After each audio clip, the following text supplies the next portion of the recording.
जीते रहो। अच्छा जी। अब आपके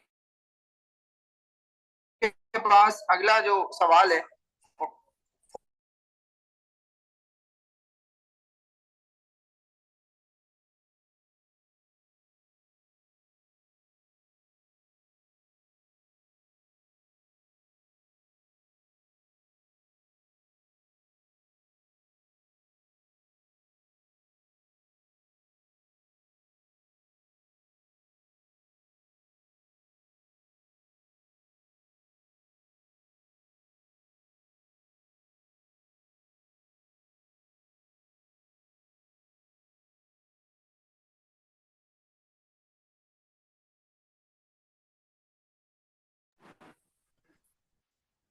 इसको जरा एक सेकंड दे दे, सेटिंग कर लूंगा।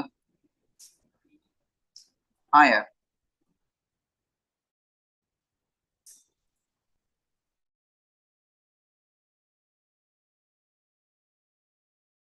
Faisal it is being recorded right.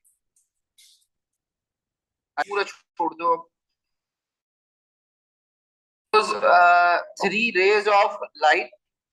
अच्छा, तीन रेज है। मैं एक मिनट यहाँ पे भी दो जगह पे स्क्रीन शेयर करनी पड़ रही। हाँ, मैनोमीटर का पूरा पार्ट छोड़ दो। Manometer is not part of your syllabus any more, ठीक है। अच्छा, अब वो आपसे क्या कह रहा है कि भाई आपके पास figure 3.1 shows three rays of light travelling in water from a light source. One rays total internal reflected, बाकी दो रिफ्रैक्ट होती हैं, ठीक है। एक ये वाली टोटल इंटरनल रिफ्लेक्शन पे आई, यानी जाके टकराई और मीडियम के अंदर वापस आ गई, ये है टोटल इंटरनल रिफ्लेक्शन। बाकी अब यहाँ एक पॉइंट है जो आपको याद रखना है, इंपॉर्टेंट पॉइंट। वो क्या है कि अगर लाइट रे, ठीक है, अगर लाइट रे 90 डिग्री पर हिट करेगी, अगर लाइट रे, हाँ हाँ, लाइट रे अगर 90 डिग्री पर किसी चीज को हिट करेगी, यानी फॉर एग्जांपल ये बाउंड्री है, ठीक है। अगर एक मिनट रुके हैं यहाँ पे। अगर ये बाउंड्री है ए और ग्लास की, तो अब आपके पास क्या होगा भाई। इसको ओके कर दो सारे। हाँ, इसको ओके का बटन दबाओ, वो दबा दो। अब लाइट रे अगर 90 डिग्री पे किसी चीज को हिट कर रही है, तो वो बिल्कुल सीधी चली जाएगी, उसमें किसी किस्म का कोई डेविएशन नहीं आएगा, ठीक है। आई रिपीट, अगर लाइट रे 90 डिग्री पे हिट कर रही है किसी चीज को, तो उसमें किसी चीज का कोई वो नहीं आएगा, वो एज इट इज ही रहेगा। अब अगला क्या कह रहा है कि आपने क्रिटिकल एंगल जो है वो मार्क करना है। तो क्रिटिकल एंगल किस तरीके से मार्क होगा। क्रिटिकल एंगल वो एंगल होता है बेटा जिस पर लाइट रे सरफेस के पैरेलल चलना शुरू हो जाए। नहीं, टोटल इंटरनल रिफ्लेक्शन तीसरी वाली है, जो बीच, वो क्रिटिकल एंगल है, ठीक है। क्रिटिकल एंगल क्या है। क्रिटिकल एंगल जो है वो आपके पास वो लाइट रे है, बात भाई को बुलाओ सारे। लाइट रे क्रिटिकल एंगल वो एंगल है जिस पर लाइट रे सरफेस के पैरेलल चलना शुरू हो जाए, ठीक है। लाइट रे क्या है, वो जब सरफेस के पैरेलल चलना शुरू हो जाए तो उसको आप कहते हैं टोटल इंटरनल क्रिटिकल एंगल। जब एंगल ऑफ रिफ्रैक्शन 90 डिग्री हो जाए और लाइट रे सरफेस के पैरेलल चलना शुरू हो जाए, उसको आप कहते हैं क्रिटिकल एंगल, जो कि आपके क्वेश्चन में भी है। मोबाइल फोन पे क्वेश्चन तो खोले रखे हैं ना आप लोग, ठीक है। तो आप क्या कह रहे हैं, state why only one of the rays is total internal reflection. क्योंकि टोटल इंटरनल रिफ्लेक्शन की कंडीशन ये है कि आपके पास लाइट रे का जो एंगल ऑफ इंसिडेंस है, it should be greater than the critical angle. अगर क्रिटिकल एंगल से कम होगा, बेंड करके बाहर निकल जाएगी, सिंपल रिफ्रैक्शन। अगर 90 डिग्री होगा, हुजैफा बिल्कुल सीधी रे पास कर जाएगी, किसी किस्म की डेविएशन नहीं आएगी। अगर एंगल ऑफ इंसिडेंस और क्रिटिकल एंगल बराबर हो गया, तो वो पैरेलल मूव करना शुरू कर देगी, जिसको आप क्रिटिकल एंगल भी कहते हैं। और अगर क्रिटिकल एंगल से भी आपने वैल्यू बढ़ा दी, तो अब लाइट रे मीडियम के अंदर वापस आ जाएगी, उसको कहा जाता है टोटल इंटरनल रिफ्लेक्शन। तो आपके सामने जो सवाल नजर आ रहा है आपको, इसमें पहली रे का angle of incidence critical angle से कम है, तो वो बेंड करके बाहर निकल गई। देखो 24 और 30, 25 और 34 एंगल दिया हुआ है, ठीक है। अगले में क्रिटिकल एंगल अचीव हो गया, तभी लाइट रे पैरेलल मूव होना शुरू हो गई। तीसरे में angle of incidence critical angle से भी बढ़ा दिया गया, तो अब लाइट रे बाहर नहीं जा सकती, मीडियम के अंदर आ जाएगी। तो अब आज का आंसर क्या लिखेंगे, द लाइट रे the light ray is reflected as angle of incidence. एक मिनट बेटा सारे, angle of incidence is greater than critical angle. सिर्फ ये शर्त है जिसकी वजह से लाइट रे, तीसरी वाली लाइट रे जो मीडियम के अंदर आ गई है, वरना ये भी नहीं आती। ठीक है जी लाइबा, ये क्लियर है? अब वो क्या कह रहे हैं कि भाई तुम्हारा एंगल ऑफ इंसिडेंस 25 है, तुम्हारा एंगल ऑफ रिफ्रैक्शन 34 है।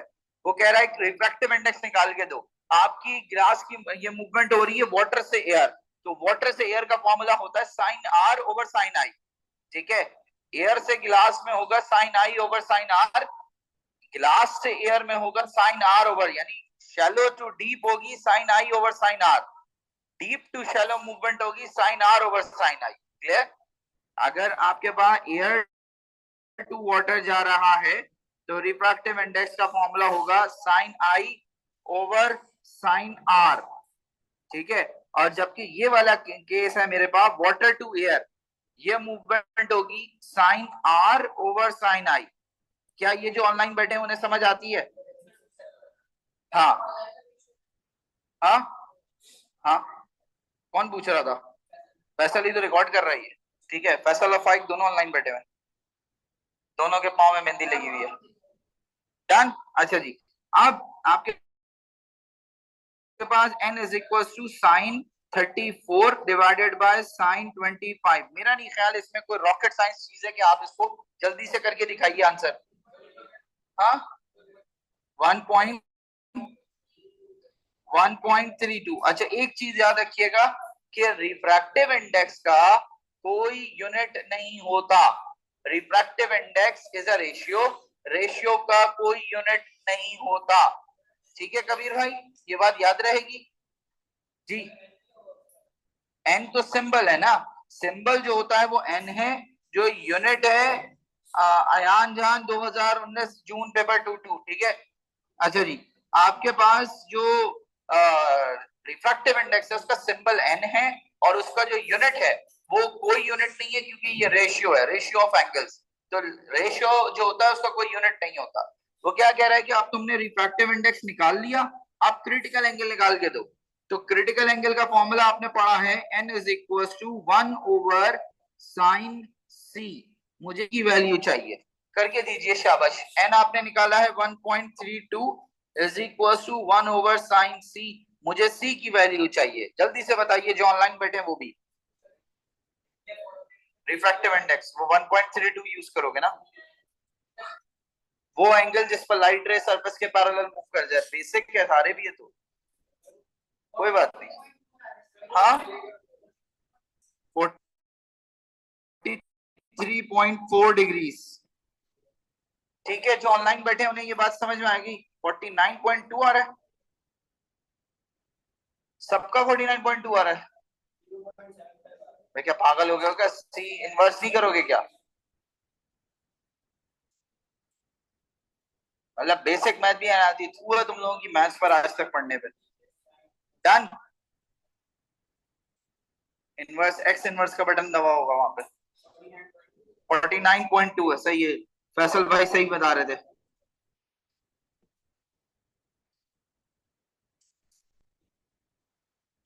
ठीक है जी, आगे star emits EM radiation over a range of wavelength. वो कह रहा है determine the wavelength where radiation is brightest. तो आपको यहाँ पर ये वाली रेंज जो है ये ब्राइटेस्ट है,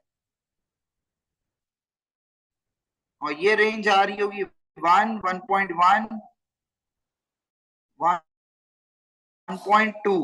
वेवलेंथ होगी 1.2 एक्सपोनेंट माइनस, कुछ भी नहीं किया सालाना, आपने मैक्सिमम रीडिंग नोट की है। ये ब्राइटनेस की मैक्सिमम है तो इसके कॉरेस्पॉन्डिंगली जो वैल्यू होगी वो लिखी। ठीक है Umar, visible light has a wavelength between 4 nanometer to 7 nanometer. The radiation lies just outside the visible part of the EM radiation. State the name of the region of the spectrum that contains the radiation in spectrum. देखिए आपके पास वो ये कह रहा है कि आपको एक ऑर्डर याद कराया गया था, राजू मामू is visiting uncle Zishan garden.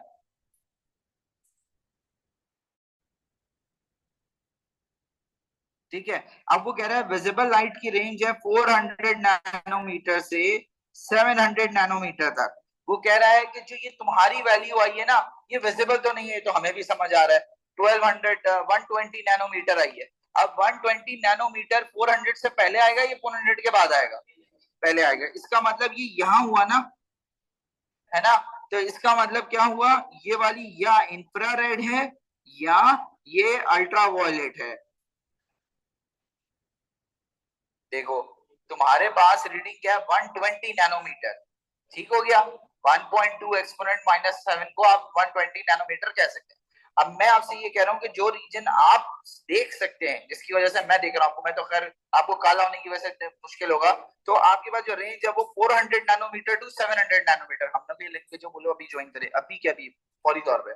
ठीक है, 400 नैनोमीटर से 700 नैनोमीटर देख सकते हैं। ठीक है, अब तुम्हारी रीडिंग आई है 120, मैं कहां से कहां दे सकता हूँ, 400 से 700। तो ये 120 कहाँ लाई कर रहा होगा, 400 से पहले ना। वो रीजन कौन सा हुआ, वो रीजन हुआ अल्ट्रावायलेट। ठीक है, अल्ट्रावायलेट या इंफ्रारेड, क्या ये बात समझ आती है? जी सर।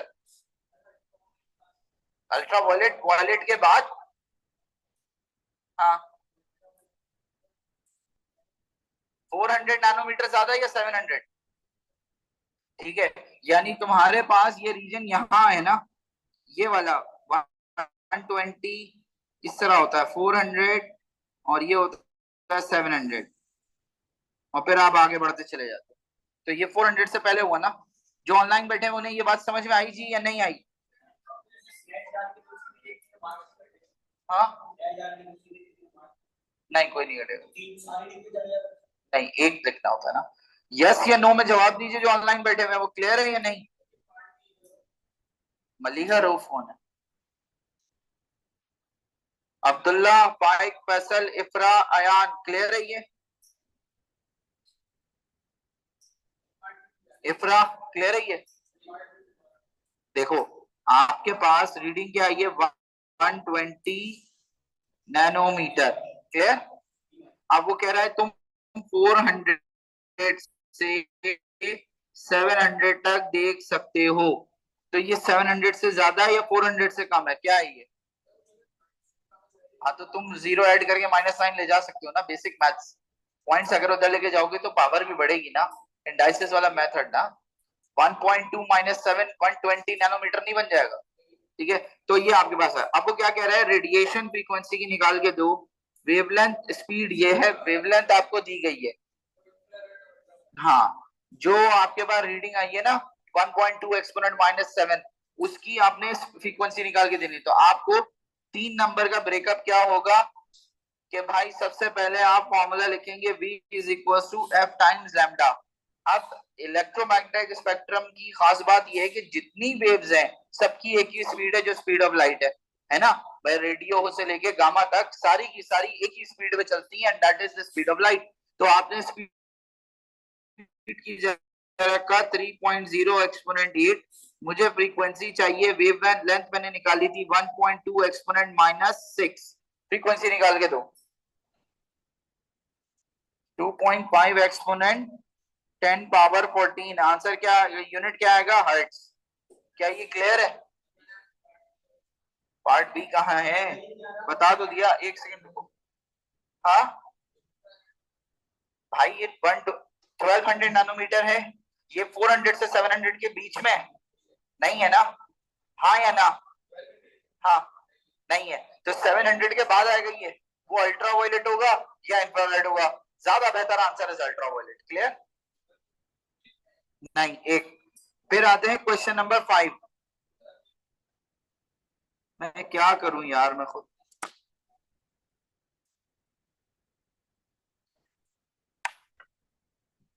जो ऑनलाइन बैठे हुए क्वेश्चन नंबर 5 पढ़ना शुरू करें। तुम लोग भी पढ़ो, तुम लोगों के पास खुला हुआ तो है ना?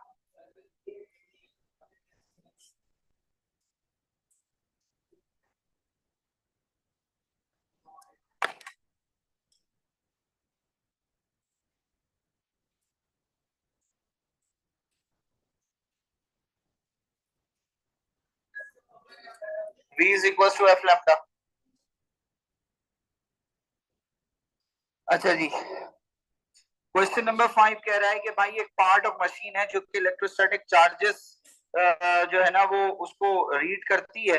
वो आपसे ये कह रहा है कि before the machine is switched on the battery, ये दोनों चीजें अनचार्ज थी। अच्छा, अनचार्ज का मतलब क्या होता है समझिएगा। अनचार्ज का मतलब होता है न्यूट्रल। न्यूट्रल का मतलब होता है नंबर ऑफ नेगेटिव इलेक्ट्रॉन बराबर है नंबर ऑफ पॉजिटिव या प्रोटॉन इलेक्ट्रॉन की तादाद कम हो जाती है, एक तरफ बढ़ जाती है, ये होता है। तो अब क्या हुआ, before the when the machine is switched on the metal dome becomes negatively charge, किसी वजह से मेटल डोम नेगेटिवली चार्ज हो गया। अब कैसे हुआ, क्यों हुआ, that's not your headache. Examiner ने आपको बता दिया कि ये नेगेटिव हो गया। अगर अप्सरा ये नेगेटिव हुआ है तो सामने वाली चीज पॉजिटिव हुई होगी, क्योंकि हम ऑपोजिट चार्ज पढ़ते हैं। तो आपके पास क्या होगा कि अगर ये नेगेटिव है तो यहाँ क्या आएगा, 1 2 3 4। अब वो कह रहे हैं नीचे वाली जो डंडा है ना ये कंडक्टिंग है, तो अगर ये सुभान ये पॉजिटिव है तो यहाँ नेगेटिव आया होगा, ऐसे ही है ना। हाँ या ना भाई, दो ही तरह के चार्ज होते हैं ना मारूफ, एक पॉजिटिव एक नेगेटिव। तो अगर नेगेटिव डोम पे है तो स्फीयर पे पॉजिटिव आया होगा और नेगेटिव इधर रॉड पे आ गए होंगे। अब वहां उसने लगाया हुआ अर्थ वायर। तो मैंने आपको ये बताया था कि पॉजिटिव चार्जेस नहीं करते हैं क्योंकि वो मूव नहीं करते, वो न्यूक्लियस के अंदर होते हैं, जबकि नेगेटिव चार्जेस ड्रेन कर जाते हैं। तो जब नेगेटिव चार्जेस ड्रेन कर गए तो अब सिर्फ पॉजिटिव रह गया, नेगेटिव सारे ड्रेन हो गए। तो इस रॉड पर कोई चार्ज नहीं होगा, इस रॉड के सारे चार्जेस खत्म। क्या ये बात समझ में आती है? ये इंग्लिश में लिखना है आपने, दोबारा सुन लीजिए।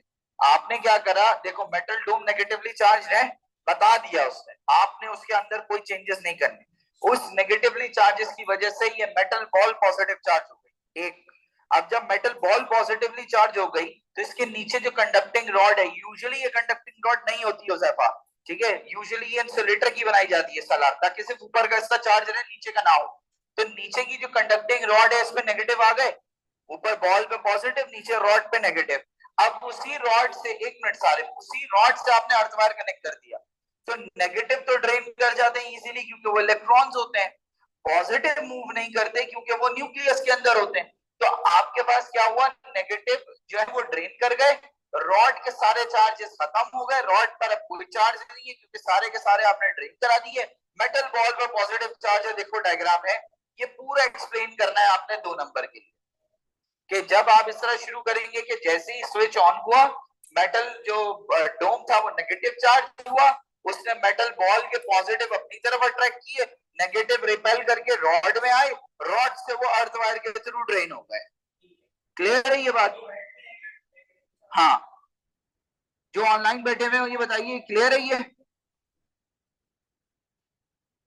अब्दुल्ला, फाइक, फैसल, इफ्रा। इफ्रा क्लास ग्रुप में मैसेज करो बेटा please.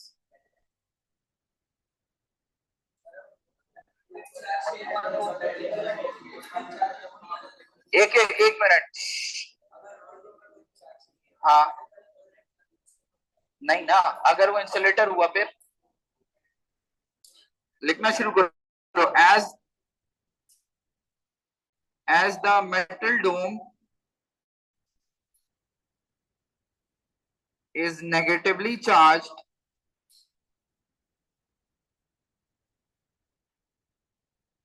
it will induce positive charges in the metal ball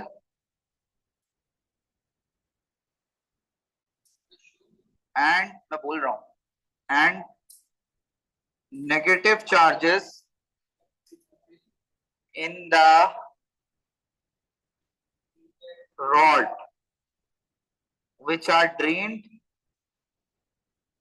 to ground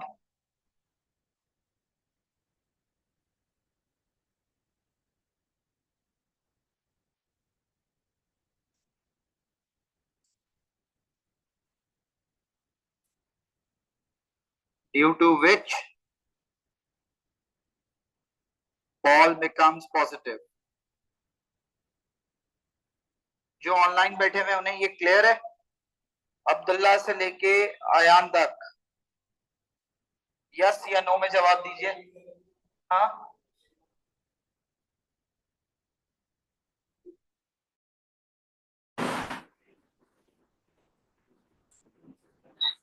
एक सेकंड बेटा, पता नहीं क्या ड्रामेबाजी चल रही है।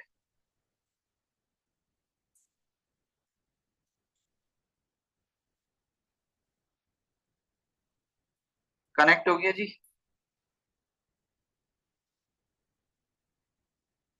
अच्छा जी, अगला सवाल है जी आपका फोटोकॉपियर का। मैं करा देता हूँ इसको ताकि आप लोगों को आसानी हो। ठीक है, एक सेकंड रुकिएगा जो ऑनलाइन बैठे हुए जरा।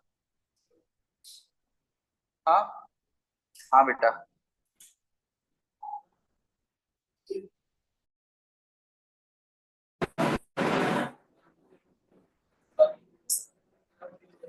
अच्छा जी, आपके पास अगला सवाल है फोटोकॉपियर का।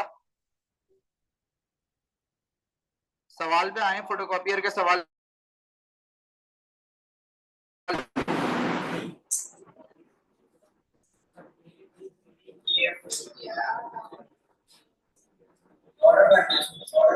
हाँ, ऑर्डर में करना है। जो ऑनलाइन बैठे हुए हैं वो जरा इसको ऑर्डर बताइए मुझे जरा, इसका ऑर्डर क्या होगा।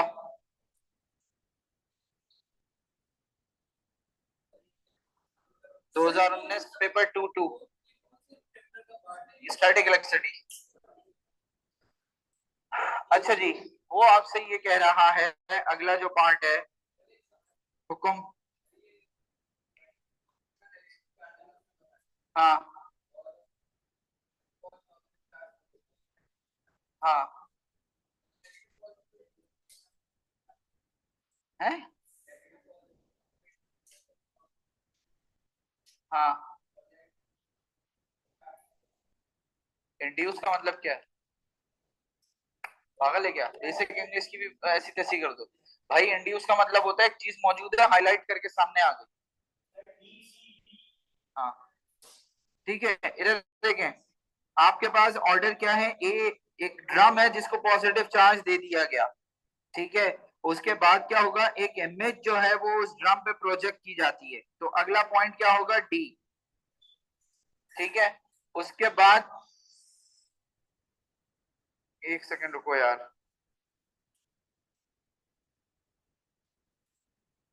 रिकॉर्ड हो रहा है, फैसल रिकॉर्ड कर रहा है। मैं चाह रहा हूँ ये पूरी रिकॉर्डिंग एज इट इज आ जाए तुम लोगों के पास।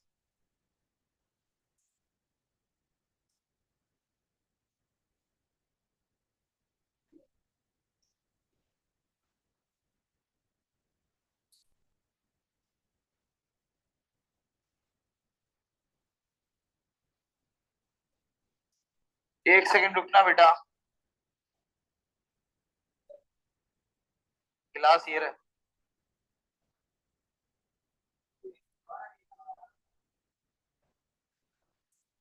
अरे यार कॉपी में खोल लो यार, क्वेश्चन में करता चला जाऊं, रिकॉर्ड तो हो रहा है ना, मिल जाएगा तुम लोगों को। डी, उसके बाद जहां पर लाइट हिट करती है वहां से पॉजिटिव चार्जेस हटा दो, यानी सिर्फ वो जगह पे चार्जेस रहे जहां पे लाइट नहीं है। तो आपके पास डी, सी आया। फिर आपने क्या करा? इसके ऊपर एक पेपर रोल करा। पेपर रोल करा तो ये हो गया, ई हो गया। उसके बाद आपके पास जो है, नहीं, इसके इसके बाद आपने क्या करा? ड्रम अट्रैक्ट, डीसी बी होगा, और फिर उसके बाद ई होगा, और फिर एफ होगा। दोबारा सुन ले, आपने क्या करा? सबसे पहले जो ड्रम होता है उसको एक पॉजिटिव चार्ज दे दिया। उस पॉजिटिव चार्ज के बाद आपने क्या करा कि भाई जो इमेज था जिसको फोटोकॉपी करना था, वो इमेज उस ड्रम पे पिक्चर किया। जहां जहां लाइट थी, यानी जहां जहां डेटा था, सिर्फ वहां की चार्जेस छोड़ दो, उसके बाद बाकी सबको मिटा दो। ठीक है, ये हो गया आपके पास डी। फिर आप जो जहां जहां लाइट थी, चार्जेस थे, वहां पर आपने एक पेपर रोल किया। इंक तो अट्रैक्ट हो चुकी थी ना उस पे, तो वो इंक सारी की सारी पेपर पे आ गई। आखिर में उस पेपर को थोड़ा सा हीट किया ताकि वो पेपर की इंक सूख जाए। ये है आपके पास पूरा ऑर्डर। जो ऑनलाइन बैठे हुए, क्या उन्हें ये बात समझ में आ रही है? यस या no? A D C B ई।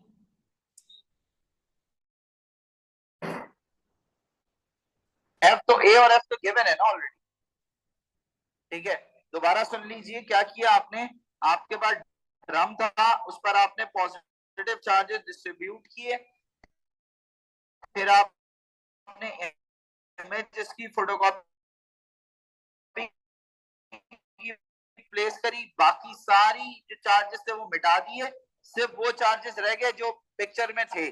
फिर आपने इंक डाली तो वो इंक यहाँ पे अट्रैक्ट हो गई, पेपर को हीट किया ताकि वो पेपर सूख जाए। तभी आपके पास जो वो है फोटोकॉपी का पेज वो थोड़ा सा गर्म होता है। ठीक है, अब सर आप हानिया, लाइबा, ये क्लियर है जो ऑनलाइन बैठे हुए, इब्रा, फाइक, फैसल, क्लियर है ये, आयान।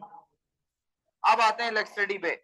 अच्छा, अब वो क्या कह रहा है, two lamps P and Q are connected to a battery of electromotive force 6 volt.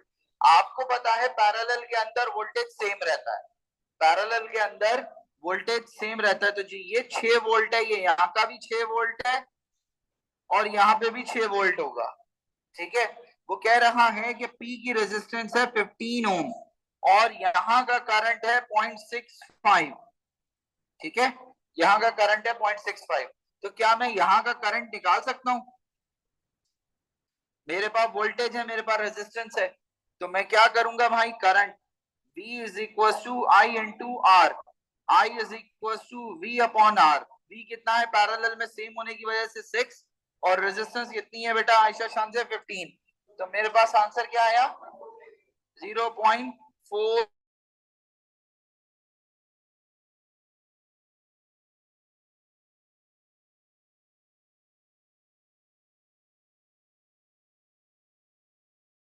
Minus 0.25 ampere यहाँ का है। अब यहाँ का वोल्टेज है, यहाँ का करंट है, क्या यहाँ की रेजिस्टेंस निकल सकती है? तो आपके पास अगला स्टेप क्या आया, I remaining is equal to 0.65 minus 0.4 is equal to 0.25, R is equal to V upon I. Parallel में वोल्टेज सेम होता है तो 6 डिवाइडेड बाय 0.5, आंसर बताइए 24 ओम। जो ऑनलाइन बैठे हुए उन्हें ये बात समझ में आई है? गिवन थी 15, वोल्टेज सेम था, रेजिस्टेंस गिवन थी, क्लियर। सबट्रैक्ट इसलिए किया यान क्योंकि पैरेलल करंट डिवाइड होता है ना पैरेलल में। अब वो क्या कह रहा है कि उसने अभी यहाँ तो पैरेलल लगाया हुआ ना सारे, अब वो कह रहा है कि मैंने सब चीजें सीरीज में लगा दी, सर्किट बनाओ। तो आपने क्या करा, battery, switch, ammeter, lamp B, lamp Q और वापस, क्लियर।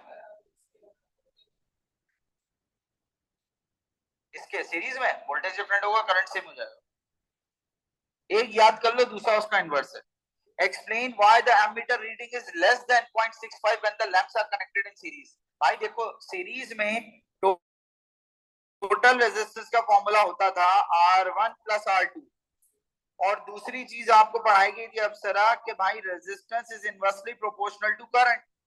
अब सीरीज में क्योंकि रेजिस्टेंस ऐड हो रही है यानी टोटल रेजिस्टेंस बढ़ रही है, तो आपके पास जब रेजिस्टेंस बढ़ेगी तो करंट क्या हो जाएगा, कम हो जाएगा। तो आपके पास क्या लिखोगे, as in series RT is increased due to which total resistance, due to which current is reduced। अच्छा, जो मैं RT reduce increase के सिंबल यूज कर रहा हूँ, अल्लाह के वास्ते पेपर में पूरी इंग्लिश लिखिएगा, सिंबल यूज करके मत आ जाइएगा फिर बोलिएगा सर मैं फेल हो गया। तो वो फेल इसलिए हुए कि आपने शॉर्टकट्स लिया। मैं शॉर्टकट ले सकता हूँ, मुझे एग्जाम नहीं देना, आपने एग्जाम देना है। ठीक है जी, आगे बढ़े। वो कह रहा है figure 7.1 shows a copper wire placed on 2 copper rods। हाँ,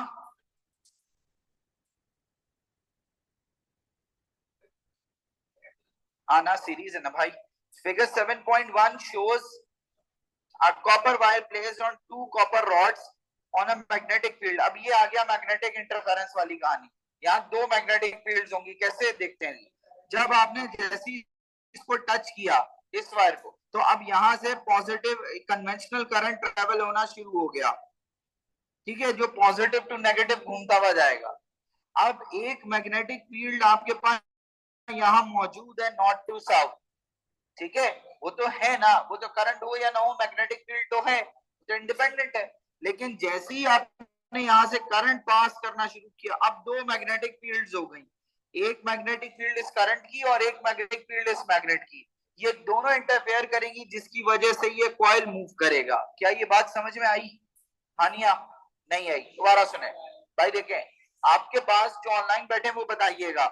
देखो ये नॉर्थ टू साउथ है, यानी magnetic field north to south होगी। क्लियर? अच्छा भाई, करंट हो या ना हो, मैग्नेटिक फील्ड अपनी जगह है। जैसे ही आपने इसको टच किया, अब आपके पास मैग्नेटिक करंट यहाँ से पास होना शुरू हुआ, कन्वेंशनल करंट। आपको ये पता है कि जहां करंट होता है वहां पे भी मैग्नेटिक फील्ड होती है, ठीक है? तो अब एक साथ दो मैग्नेटिक फील्ड आ गई, एक ये और एक ये दोनों इंटरफेयर करेंगी। उस इंटरफेरेंस की वजह से सुबहान ये कॉइल मूव करेगा, ये वायर रॉड जो भी है ये मूव करेगा। क्लियर? हाँ, तुम जंप करते हो तो तुम मूव करते हो या पूरी एजी एकेडमी हिलती है? लॉजिकल सवाल है, फजूल जवाब मत दीजिएगा। देखो मैग्नेट का मास ज्यादा है, मैग्नेटिक फील्ड की स्ट्रेंथ ज्यादा, करंट छोटा सा 6 वोल्ट की बैटरी लगाई हुई, तो वायर मूव होगा ना, मैग्नेट तो मूव नहीं कर सकता ना। नहीं नहीं, ये वाली ब्लैक वाली कॉपर वायर, ठीक है? अब आप क्या लिखेंगे? Why the copper wire moves along the copper rod? ये अभी अभी मैंने एक्सप्लेन किया कि जब कन्वेंशनल करंट पास होगा तो दो मैग्नेटिक फील्ड्स होंगी, उन दोनों मैग्नेटिक फील्ड्स की वजह से लाइबा बेटा ये वायर मूव करेगा। तो आप क्या लिखेंगे? As it is switched on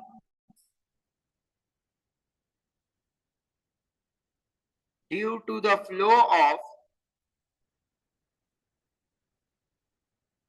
electric current,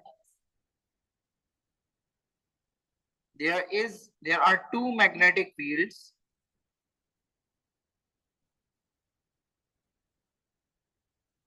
which will interfere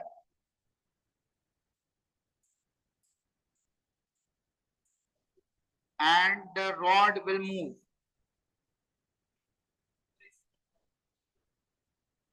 clear?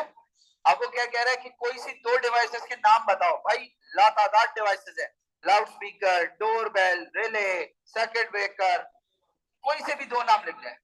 Electric motor, loud speaker, कोई से भी दो का नाम लिख दो।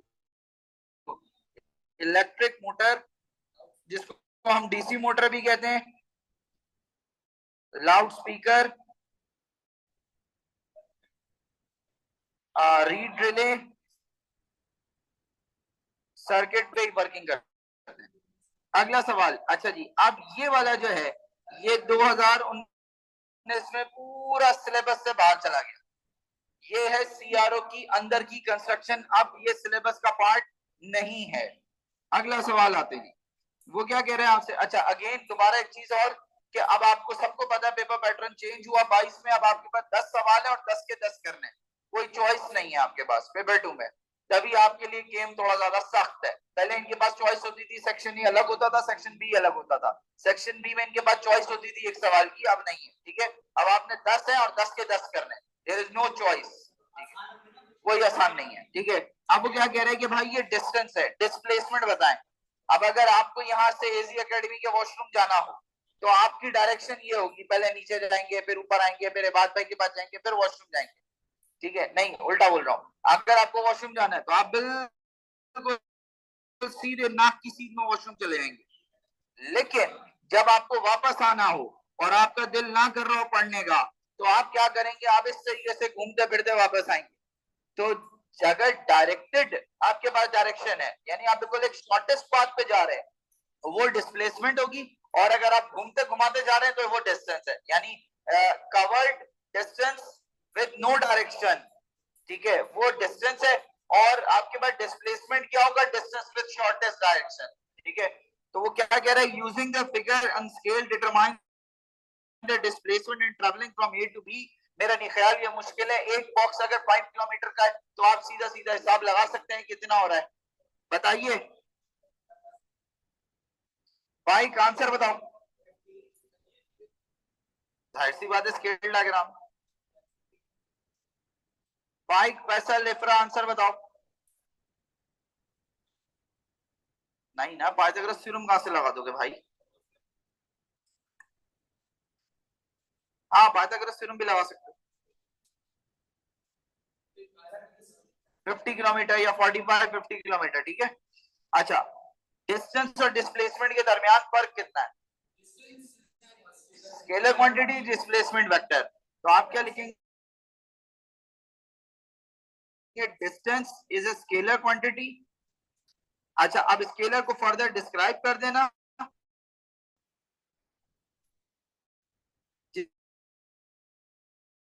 जिसमें यूनिट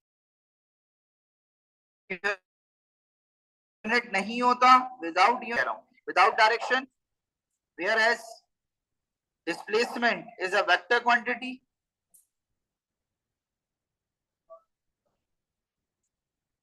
विद डायरेक्शन। अच्छा जी, अब अगला सवाल आपसे ये कह रहा है कि गाड़ी है, ये एक इंसान है, ऐसा कैसे पॉसिबल है कि उसका डिस्टेंस तो है, डिस्प्लेसमेंट नहीं है। इसकी एग्जांपल ये है, इधर देखिए, आपका ऑब्जेक्ट इधर गया ऐसे 2 किलोमीटर, मैं गया 2 किलोमीटर कबीर की तरफ, जिस डायरेक्शन में कबीर की तरफ गया उसी डायरेक्शन में वापस आ जाऊं, डायरेक्शन चेंज नहीं हुई, तो अब आपके पास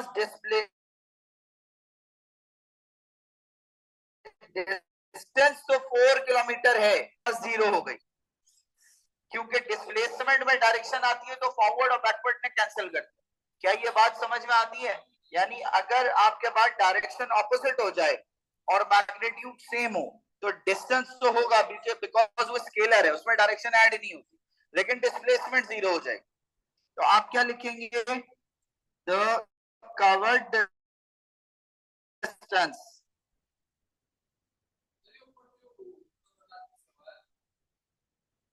is 0 as, एक minute, that displacement is equal in opposite direction।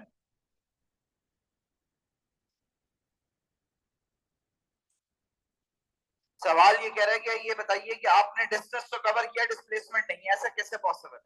तो आप यहां से इस बॉक्स से लेके वहां तक 4 बॉक्स आगे आए, फिर उसी बॉक्स में वापस आ गए, डायरेक्शन चेंज ही नहीं की, यानी वो तो डायरेक्शन है, वो तो अलग सवाल है। नहीं, वो कह रहा है कि डिस्टेंस होगा, डिस्प्लेसमेंट नहीं, ऐसा कैसे पॉसिबल है? तो आपके पास दोनों ऑपोजिट डायरेक्शन में जब कवर होंगे, इक्वल डिस्प्लेसमेंट, तो वो एक दूसरे को कैंसिल कर देंगी।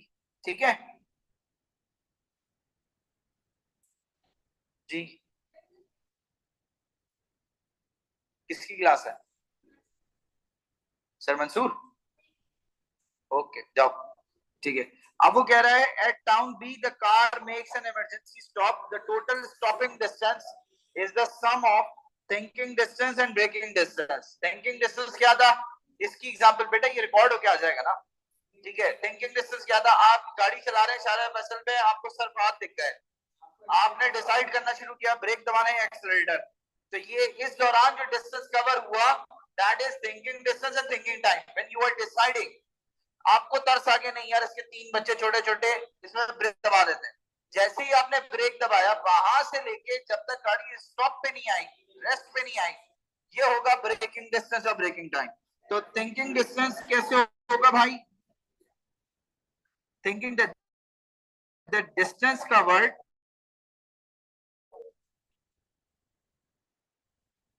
while deciding whether to apply brakes or not।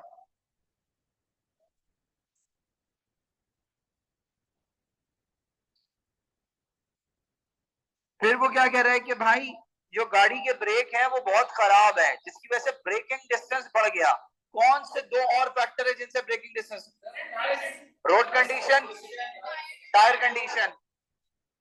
Road condition यानी फ्रिक्शन, वेट रोड, हाँ हायर स्पीड वगैरह, वेट रोड भी है। ठीक है, और दूसरा आपके पास क्या है? Tyre condition. और हाँ ना, नहीं, 2 पॉइंट्स काफी हैं। The mass of the car is 1200 kilogram, the speed is 30, kinetic energy निकालो।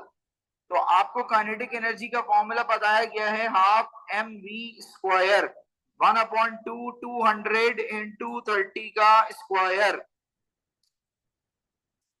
नहीं, अयान ड्राइवर के ऊपर कोई चीज डिपेंड नहीं करती, ब्रेकिंग डिस्टेंस वो थिंकिंग डिस्टेंस ड्राइवर पे डिपेंड करता है।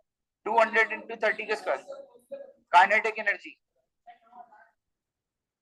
9000 जूल्स, 9000 पूरा पूरा ना, 19,000, 90,000। फैसल क्या 54,000 आ रहा है भाई, तुम लोग गलती कर रहे हो, कोई डिवाइड बाय 2 किया तुम लोगों ने? हाँ सही है, 0.5 इंटू 200 इंटू 30 का स्क्वायर। फैसल अगर तुमने स्क्वायर नहीं लिया मैं तुम्हें जान से मार दूंगा। 3 दफा लिखा है फैसल ने। अयान क्या 90,000, Faisal 90,000। Braking force that stops the car is 1800 newton. Deceleration निकाल के दें। अब आपके पास मास है, आपके पास फोर्स है, एक्सेलरेशन आ जाएगी। F is equal to M A करके दीजिए।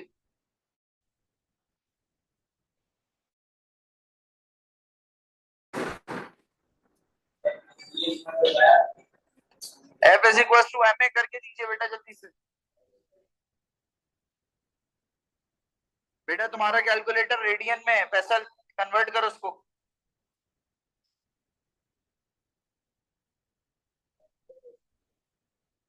मारूफ आ गया आंसर, 90,000 आया।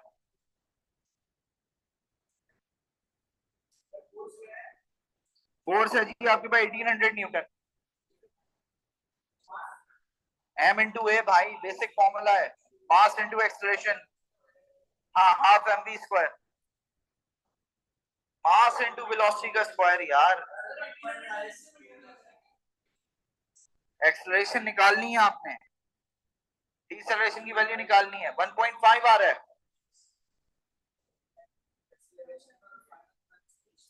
नहीं नहीं नहीं नहीं नहीं, वो जब वेलोसिटीज गिवन हो, जब वेलोसिटीज गिवन होंगी तो final minus initial over time होगा।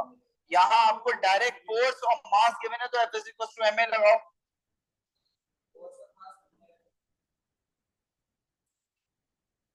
तुम अखरोट हो फैसल। आप देखें फॉर्मूला क्या है, F is equal to mass times expression.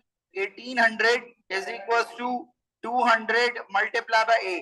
1800 divided by 200 is equal to acceleration. बताइए क्या आंसर आ रहा है? 1800 divided by 200 is equal to acceleration. बात भाई को कहना मुझे भी पिला दे पानी। क्या आ रहा है? हाँ बेटा 1200 नहीं बेटा, हाँ 1200 है। 1800 divide by 1200 is equal to A होगा। क्या आ रहा है? 1.5। अच्छा अब जरा पेपर पे जूम करो सारे, पेपर पे जूम करो जरा सारे। उसने आपको दिया गया है, उसने डिसेलरेशन का वर्ड यूज किया है। अगर डिसेलरेशन नहीं लिखा हुआ होता या एक्सेलरेशन लिखा हुआ होता तो आप माइनस का साइन लगाते। ठीक है दोबारा सुन लीजिए, अगर आपके पास एक्सेलरेशन का वर्ड लिखा हुआ होता, जहां आंसर कोट करना नंबर लिखना, देखो अगर वहां लिखा हुआ होता एक्सेलरेशन तो आप माइनस का साइन लगाते, because your car your object is decelerating, you are returning to rest, brake लग गया है। ठीक है तो अब यहाँ पर क्योंकि डिसेलरेशन का वर्ड लिखा हुआ है तो माइनस नहीं लगाएंगे। ये बेसिक नॉर्म्स है पेपर करने की, जिन्हें याद रखना है। अगर डिसेलरेशन का वर्ड लिखा हुआ है तो माइनस साइन नहीं लगेगा, अदरवाइज। अच्छा बेटा तो आपके पास जो है वो माइनस तब आएगा जब एक्सेलरेशन लिखा जाएगा। क्लियर? अच्छा एक चीज और यहाँ पे फैसल भाई ने करेक्ट किया है, 1200 लिखना है हाफ एम बी स्क्वायर में, 200 नहीं। तो फिर किसने क्या आ रहा है?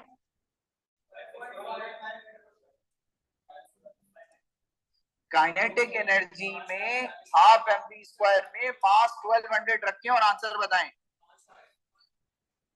54,000। पैसा सही कह रहा था ना, इसका मतलब 540,000 ना। इसको सही कर लेते हैं, 540,000, 540, 1 2 3। अब वो क्या कह रहा है कि जब ब्रेक हो रहा है तो आपके पास टेम्परेचर क्यों बढ़ रहा है? भाई सीधी सी बात है, जब फ्रिक्शन होगी तो टेम्परेचर बढ़ेगा। तो आपने यहाँ फ्रिक्शन बढ़ा देना, ड्यू टू फ्रिक्शन। किस चीज के दरमियान फ्रिक्शन हो रही है?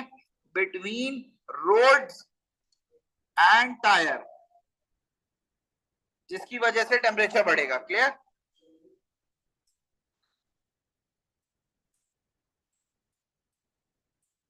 आज यहीं तक रखें, नेक्स्ट क्लास में आगे कंटिन्यू करेंगे, ठीक है? एक ही सवाल रहता है, कंप्लीट कर लें इसको। चलो कंप्लीट करते हैं। नहीं नहीं नहीं, कंप्लीट करते हैं। Figure 10.1 is a diagram of a soldering iron. Soldering iron की एक डायग्राम आपको दी गई है और वो आपसे ये कह रहा है कि बेटा, यार कितनी देर लगेगी, वो आपसे ये कह रहा है कि solder is a mixture of metals used to make a permanent contact between the electrical wires. The heating element raises to the temperature to metal tip. When the solder is placed against the tip, the solder melts over the wires to be joined. यानी दो wire है, solder है, वो solid है। जैसे ही आप tip के करीब लाएंगे वो मेल्ट होगा और वायर पे गिर जाएगा, जिससे वायर्स कांटेक्ट में आ जाएंगे।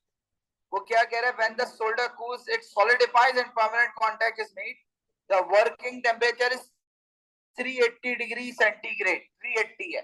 वो कह रहा है मेटल टिप पर जो टेम्परेचर होगा वो 380 से ज्यादा होना चाहिए, ऑब्वियसली ऐसे ही है ना। तो आपका पहला वाला एरो जो होगा उसका टेम्परेचर 1000 डिग्री, क्योंकि 380 से ऊपर होगा। अच्छा, सोल्डर अगर 380 से नीचे होगा तो वो मेल्ट नहीं होगा ना, क्योंकि उसका मेल्टिंग पॉइंट 380 था। तो अगर 0 से कनेक्ट करूंगा तो नहीं होगा, 20 से कनेक्ट करूंगा नहीं होगा, 200 से कनेक्ट करूंगा नहीं होगा। तो आप किससे कनेक्ट करोगे बेटा? 380 से। कि सोल्डरिंग आयरन 1000 डिग्री पे थी, जैसे ही वो सोल्डर उसके साथ इन कांटेक्ट आया वो 200, वो मेल्ट हुआ। वो मेल्ट होते ही उन वायर पे गिरा और उसे जोड़ दिया। क्लियर ये बात? सारे जो ऑनलाइन बैठे हुए वो ये बताइए, क्या ये क्लियर है?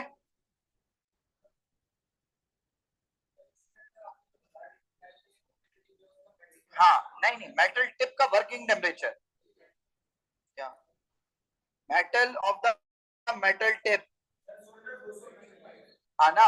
वो अगर वही 380 हुआ तो पता चला मेटल की जो पेंसिल की निप है यही 380 पे मेल्ट कर गई, तो उसको कहां से हीट करेगी? समझ में आया बात? इसका इसका मेल्टिंग पॉइंट तो ज्यादा होना चाहिए ना। तो इसका टेम्परेचर अगर 1000 होगा मेल्टिंग, तो वो 380 वाले को मेल्ट करेगी ना। अगर इसका भी 380 हुआ, उसका भी 3, दोनों एक साथ मेल्ट कर गए जी। क्यों? किसका? सोल्डर का? अच्छा हाँ, मटेरियल है ना, सॉरी सॉरी सॉरी, 380 नहीं होगा, सही। अब वो क्या कह रहा था? Heating element is rated eight 24 volt 3.3 ampere. वो कह रहा है इलेक्ट्रिकल एनर्जी निकालें 10 सेकंड में जब आपके पास टेम्परेचर 20 से 320। अच्छा ये अलग है। वो कह रहा है इलेक्ट्रिकल एनर्जी निकालें, तो इलेक्ट्रिकल एनर्जी का फॉर्मूला हुजैफा भाई आपको क्या बताया गया था? अपना, हाँ, current into voltage into time. Current कितना है? 3.3, वोल्टेज कितना है? 24, टाइम कितना है? सेकंड। यहाँ ये बात याद रखिएगा, अगर सेकंड में ना हो तो सेकंड में कन्वर्ट करना पड़ेगा। तो आप क्या करेंगे भाई? 224 इंटू 3.3 इंटू 10, आंसर बताइए। 790, 792 जूल्स। अब वो क्या कह रहे हैं आपसे? यही एनर्जी आगे यूज हुई। अब मास गिवन है आपको 2.3 ग्राम, स्पेसिफिक हीट कैपेसिटी 0.39 ग्राम में, यानी अब मास कन्वर्ट नहीं होगा। अगर ये किलोग्राम में होती तो मास कन्वर्ट करना पड़ जाता मुझे। तो अब आपके पास थर्मल एनर्जी का जो चेंज है वो चाहिए। तो आपके पास क्या है? Q is equal to M C delta T. ये डेल्टा टी चाहिए, चेंज इन टेम्परेचर। नहीं, Q चाहिए आपको, सॉरी, थर्मल एनर्जी। M कितना है आपके पास? 2.3। C कितना है आपके पास? 0.39। और आपके पास टेम्परेचर का डिफरेंस कितना है? 320 से 20 डिग्री। करें, आंसर निकालें। थर्मल एनर्जी हाँ हाँ हाँ, 269.1 जूल्स। क्लियर। वो क्या कह रहा है, describe in terms of free electrons the process by which heat transfers through the metal tip. Metal tip solid है सुभान। अब वो heat transfer through electron, electron energy absorb करेंगे, वो पहले मॉलिक्यूल से टकराएंगे, वो मॉलिक्यूल की वजह से विगरस वाइब्रेशन शुरू होगी और उस वाइब्रेशन की वजह से आपके पास एनर्जी ट्रांसफर होगा। तो अब आप क्या लिखेंगे कि as the free electrons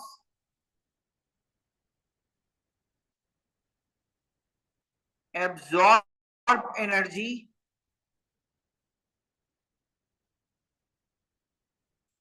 they start vibrating vigorously,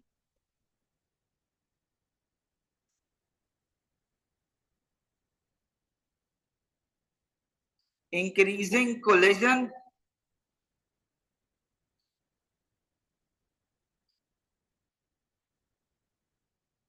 between the molecules and the energy is transferred.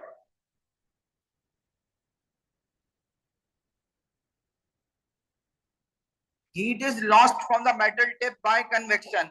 अब कन्वेक्शन में क्या होगा, मेटल टिप के ऊपर के जो मॉलिक्यूल्स होंगे हवा के, वो ये एनर्जी अब्सॉर्ब करेंगे, उनका टेम्परेचर बढ़ेगा, उनका वॉल्यूम बढ़ेगा, उनकी डेंसिटी कम होगी, वो ऊपर चले जाएंगे, ऊपर वाले नीचे आ जाएंगे। कन्वेक्शन करंट पूरा आपने समझाना होगा। यानी टेम्परेचर बढ़ेगा, वॉल्यूम बढ़ेगा, डेंसिटी कम हो जाएगी, ये ऊपर चले जाएंगे और ऊपर वाले मॉलिक्यूल्स नीचे आ जाएंगे। हाँ बिल्कुल। तो आप क्या कहेंगे, as the air above, the air molecules above metal tip will become less dense,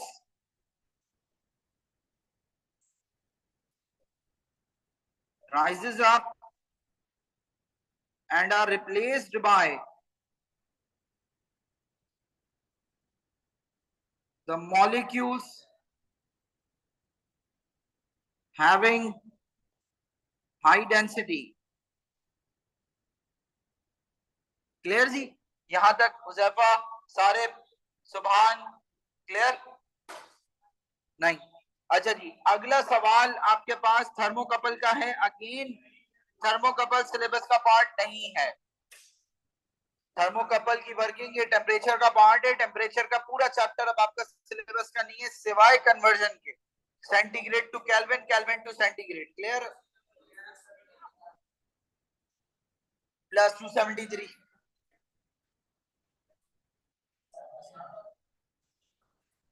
stars are formed inside a cloud of gas. अच्छा, पहले भी स्पेस फिजिक्स का सवाल आता था, लेकिन इस तरह का आता था, रेडियो एक्टिविटी के साथ मिक्स होके। अब प्योर फिजिक्स का सवाल है स्पेस का। वो क्या कह रहा है कि गैस क्लाउड कोलैप्स क्यों होंगे? न्यूक्लियर फ्यूजन की वजह से। अब न्यूक्लियर फ्यूजन की कंडीशन क्या है? बहुत हाई टेम्परेचर और हाइड्रोजन मॉलिक्यूल्स की प्रेजेंस। नहीं, प्रेशर और टेम्परेचर एक ही चीज है, ठीक है। When a large star explodes, nuclei of heavy elements are formed. One is uranium. वो कह रहा है कि भाई state the name and particle, state the name and number of each type of particle found in one nucleus of uranium. कौन सी दो चीजें nucleus के अंदर होती हैं, पहले तो ये बताओ। प्रोटॉन, ये क्या होगा? प्रोटॉन, और दूसरा होगा न्यूट्रॉन। जरा नंबर बताना, इसको देख के, केमिस्ट्री है।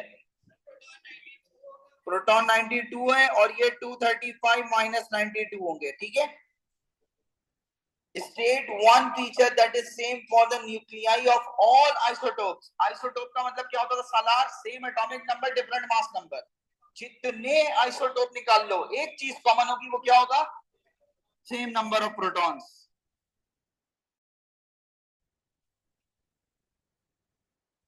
अब वो क्या कह रहे हैं, एक न्यूक्लियर रिएक्टर में यूरेनियम से न्यूक्लियर फिशन हो रहा है, न्यूक्लियर फिजन का प्रोसेस बताओ। अब ये आपके पास बड़ा डायग्राम में आया है, न्यूक्लियर रिएक्टर मैंने पढ़ाया था आपको कि जी एक न्यूट्रॉन जाके टकराएगा तो वो यूरेनियम ब्रेक होगा, एक बोरॉन बनता है, एक थोरियम बनता है, वो पूरी डायग्राम इक्वेशन पढ़ाई थी आपको, याद होगा, पूरा न्यूक्लियर रिएक्टर की डायग्राम थी। तो आप क्या लिखेंगे, a neutron strikes uranium and it is divided या distributed into its daughter nuclides and energy is released। हाँ बिल्कुल से, हाँ तुम्हारा वाला जवाब। न्यूक्लियर फिजन और फ्यूजन में फर्क क्या है, एक में मॉलिक्यूल्स ब्रेक हो रहे हैं, एक में मॉलिक्यूल्स ज्वाइन हो रहे हैं। क्लियर? जो ऑनलाइन बैठे हो ये बताइए, क्लियर है ये?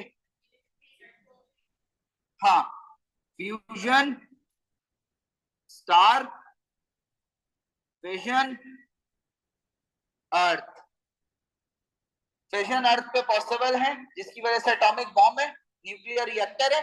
और फ्यूजन जहां दो मॉलिक्यूल्स जुड़ते हैं वो जमीन पे पॉसिबल नहीं है, वो स्टार पे होता है, कोर पे। क्लियर? वो कह रहा है यूरेनियम इज नॉट स्टेबल, उससे एक अल्फा पार्टिकल निकल रहा है जी, उससे एक अल्फा पार्टिकल निकल रहा है और थोरियम बन रहा है। तो वो कह रहा है अल्फा पार्टिकल की इक्वेशन कंप्लीट करो। ऊपर वाला नंबर में से 4 माइनस करते थे तो ये बन गया 231 और यहाँ आ गया 4। ठीक है कबीर, ये बात समझ आ रही है? नीचे वाले नंबर में से 2 माइनस करते थे, ये 90 हो गया और ये 2 आ गया, कोई मसला? फिर आपको गोल्ड फॉइल एक्सपेरिमेंट पढ़ाया गया था कि गोल्ड फॉइल पर बहुत ज्यादा अल्फा रेज बम्बार्ड की गई, 90% रेज सीधी पास कर गई।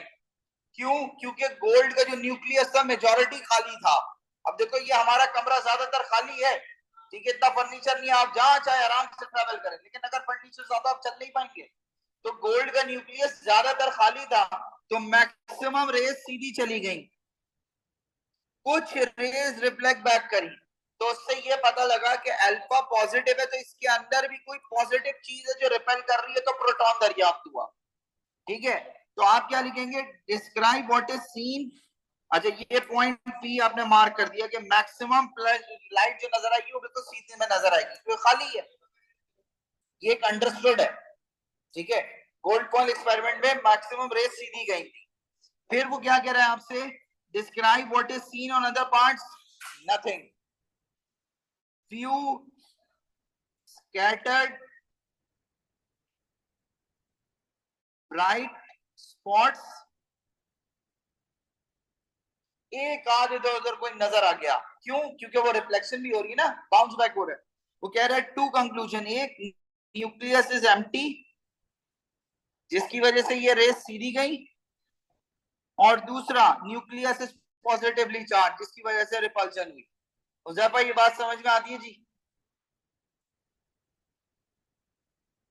और यहाँ ये पेपर खत्म। अस्सलाम वालेकुम।